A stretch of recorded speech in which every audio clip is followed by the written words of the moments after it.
I've got a long background in hosting, so I started first company I founded 20 years ago was a domain name and web hosting company, more on shared hosting. And then about 4 or 5 years ago, we had the idea of trying to do something a bit different, trying to be more innovative in the type of hosting we provided. Obviously, Kubernetes was getting quite popular, so we decided to focus purely on Kubernetes as a platform, and then really do it cheaper, faster, and more simply than the competitors that the hyperscalers and people that are out there. So that was the focus, and I guess where we're different as well, we use K3S as the underlying Kubernetes distribution, and because of that, that gives us a lot of advantages with launch times of clusters, using less resources as well, and that kind of thing. So, yeah. Were you, you said you sort of came from a hosting background. Was that like data centers and that sort of thing? Yeah, so I've been involved in a few different businesses, but originally it was more the domain names and shared web hosting, but then evolved into data center hosting as well. So we actually built a data center in the UK, or actually 2 of them, and then that kind of led on to hosting a lot of our own infrastructure within those data centers and launching kind of managed cloud services and various things like that. So yeah, kind of mixed background, but been involved in a cybersecurity startup as well, so quite a diverse kind of background, I guess.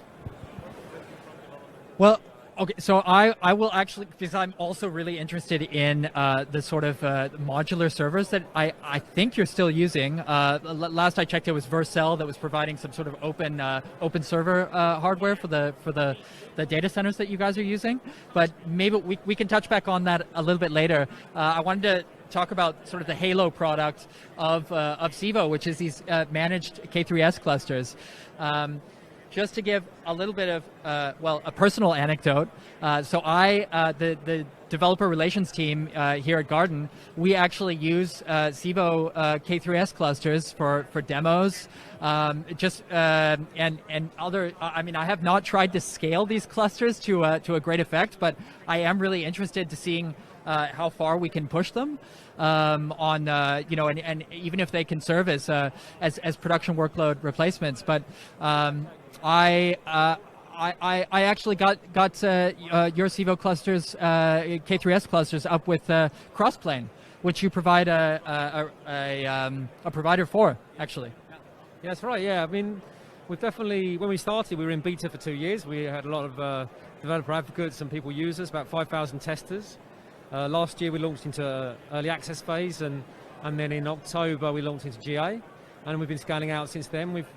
Although we're really good for those kind of workloads that you want quickly. So in your scenario, you want something quickly, you want to do your demo, you want to spin that up quickly, so we're perfect for that. But we've been attracting a lot of production workloads now as well, because as our name is becoming more well known. For instance, we've got a customer recently that's running all their production. They've scaled up to 1,000 nodes in a cluster, which is pretty good. So we've seen it. 1,000 nodes in a cluster? That's right, yeah. So that's working out fine for them. And really the motivation for them was to save some money against the previous provider they used. So I think it comes back to that. We're trying to keep things simple.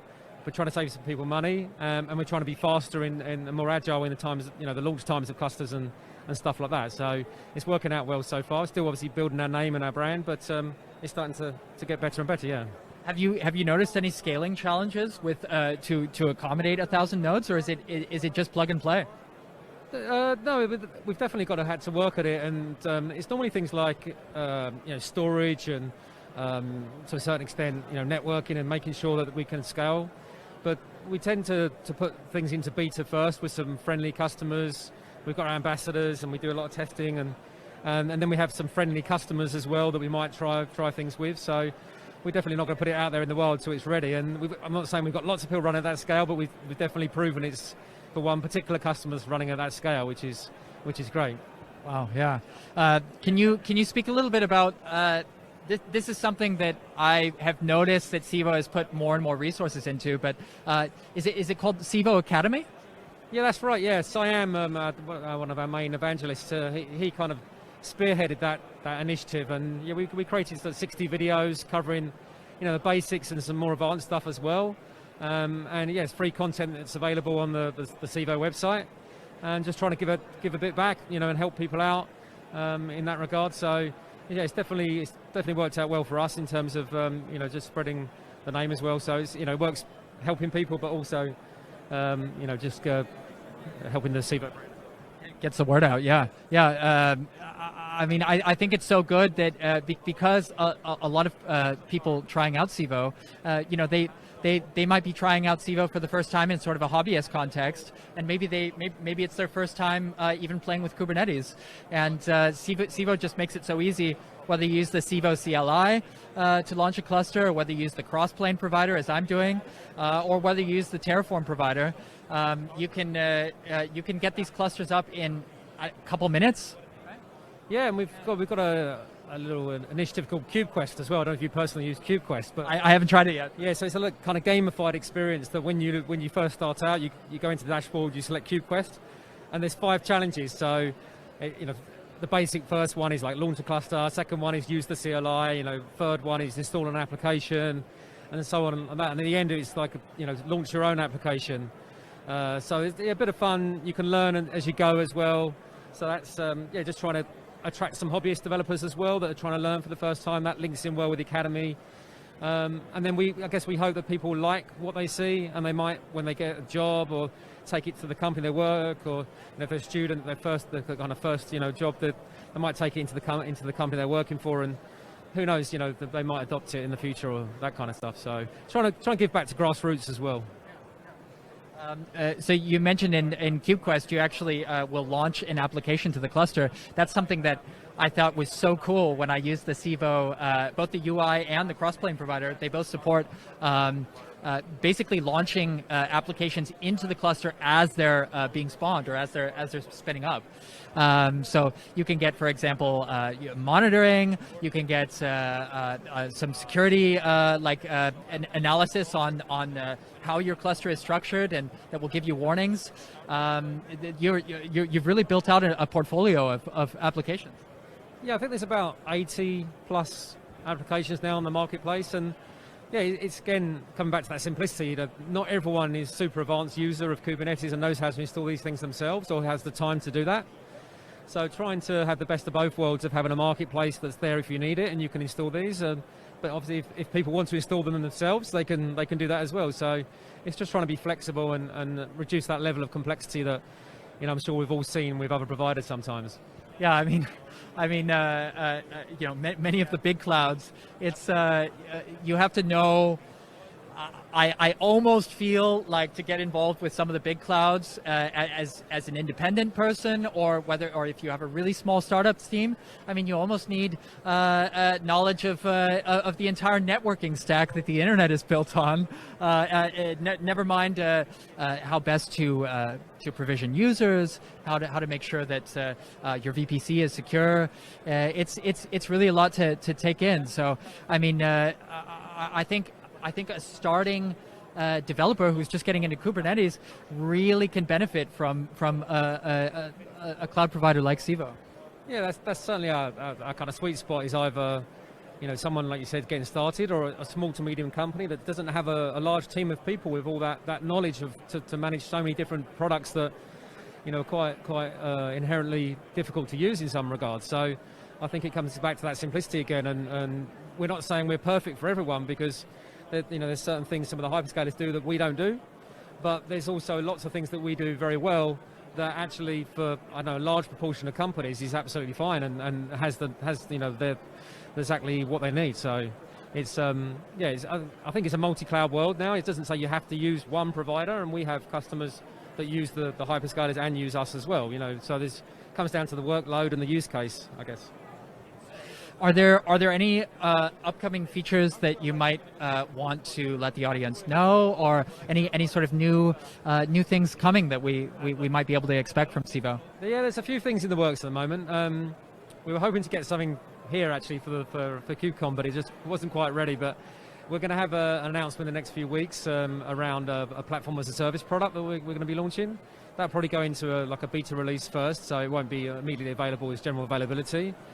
And then we've got a new object storage and database as a service product. So yeah, we're just gradually iterating and adding to the portfolio of services there. We're never going to be AWS and have like 100, 200 different services, but we're going to have, say, a core of 10 or 15 different services that we do very, very well. And we think those 10 or 15 services will cater for I know 60-70% of companies, so they don't need all these these other things necessarily. And then you've always got the marketplace to have add-ons of the bits that maybe we don't provide as well. So, is the database as a service product, is that live? Or, that's coming. It's all in this quarter's work. So yeah, it's all coming very soon. Okay, so we can expect an announcement within next few weeks about perhaps expanding the expanded platform as a service product. Yeah, there's some exciting things coming, definitely, and some new edge stuff that we're working on as well. Some new what? Edge locations. Edge stuff. Okay, cool. We've actually got a rack here at KubeCon today where. Really? Yeah, you can actually go and launch a cluster in the rack at the Cube. Oh, this is so cool! I love it. Yeah, so if anyone can visit our stand and there's a QR code, it tells you instructions. You can go and launch a region in Valencia for today, and then be entered into competition. So a bit of fun we're doing, but it just shows you the way we're deploying things and kind of we can work on this kind of edge location, launch things very quickly. So the idea over time is we're going to start to scale out into more edge locations. Do you intend to keep the edge cluster sort of running and available, or is it's just convention specific? No, it's just for this exhibition, but and they'll cut the power at 5 o'clock, so it'll go down at 5 and then it'll be up again tomorrow morning. But for a bit of fun, they can actually launch it, and we can actually say, yeah, it's in that rack there somewhere, your cluster. So speaking of these racks, actually, because I really wanted to loop back on this. I'm just kind of a hardware nerd as well. But as I understood, and this was the last time I read this blog post, I think it was maybe a year ago or so, when Civo was first getting started, Civo was making a big deal about how the server hardware is actually modular or even open hardware. Is that true? Yeah, that's right. We use the Open Compute project, which was originally developed by Facebook, actually, and lots of people collaborate into that to create an open standard for kind of rack design, for the data center design, and the idea being that not only is it about making things easy for people and having it standardized, but it's also about sustainability. So what we use is a lot more energy efficient than say traditional servers that you would just install into a what makes them more energy efficient? It's mainly around the way the power is delivered. So they use a central sort of power supply unit, so they don't have individual power supplies in each server, and they all kind of hook back into the central place. Okay. So, and just a lot of the initiatives from the Open Standard project that they're all, is being contributed, is always looking for that extra bit of efficiency and sustainability and things. So, but also it's pretty cool kit because even things like it's completely toolless. So you don't have to ever take a screwdriver to the data center to actually take a server out, take a drive out. Everything just clips in, clips out. So some pretty cool stuff in there in terms of just well thought out kind of tech here. So it works really well for us because our model to deploy into the data centers is the zero-touch model. Zero-touch model to deploy to data center. Yeah, we actually build the racks off-site. We use a system integrator that fully loads them up, and then we ship them around the world, and they get wheeled into the data centers, and the racks actually even have wheels on them. So the idea with the open standard is that you can just easily imagine Facebook back in the day, going through so much hardware, they're able to wheel out a rack and wheel one straight back in place. So it's all about that ease of use, and that's why you've got the tallest stuff when you swap drives and that kind of thing. So we build them off-site, we ship them to data center, and they phone home and self-install. So we can install a whole region in less than 20 minutes in terms of the software. That's amazing. It's like your K3S clusters, but just applied to the hardware level. That's right, yeah. So yeah, we have a little internal joke that we can launch a whole new region in less time than it takes AWS to launch a Kubernetes cluster. It's true. I have friends at AWS. I love AWS, but it's true. I mean, if you launch an EKS cluster today, it's going to take at least 30 minutes for the cluster to be green. Yeah, that's right. Yeah, so certainly it's something that's important to a lot of our users, say in certain workloads and test environments, staging environments, and that kind of stuff. So yeah, it's something that we always want, and we think we can even reduce the time more. So we're currently at sub 90 seconds to launch a cluster, but we think that we can get that under a minute. So. Wow. Under a minute clusters. Okay, so for those of you viewing out there who are interested, also, I mean, it's like, if you want to get a small, like even a hobby cluster going, I think you can get one because the control plane is free, right? That's right. Yeah. So So like 10 bucks a month on the small side, yeah, even cheaper. yeah. $5 is the smallest node size per month, and yeah, you get $250 free credit, so you can try it. And just see if you like it, and we hope you do, and then it goes from there, and hopefully we win a few customers along the way. Yeah, it was really easy for me to actually avail myself of these credits. You just go.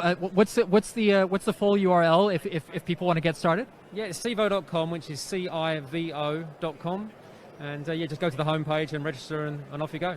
Yeah, all you have to do is just you just put in your credit card details. There's just a holding. It's just a micro charge, right? A pending charge that's just applied, and you're ready to go. You've got $250 worth of credits to spin up these really lightweight clusters, and try them out. Whether you're using the Terraform provider, the CLI, which I've also used, or my current favorite of deployments types is using Crossplane, which just allows you to have auto-reconciling infrastructure. So you can, for example, spin up a couple Civo clusters, define it in a custom resource definition within Kubernetes. And if you knock over the cluster on the other side, or something happens to it, somebody touches it manually, it's going to snap right back, because Crossplane really allows you to ensure that resources that you state stay the way that you intend them to be, or declare them to be, rather. So. Yeah, right. Yeah, definitely. But So cool. Well, this has been really great, Mark. I really appreciate it. This is Mark Boost, the CEO of Civo, who has taken the time to come down here and say hello to us.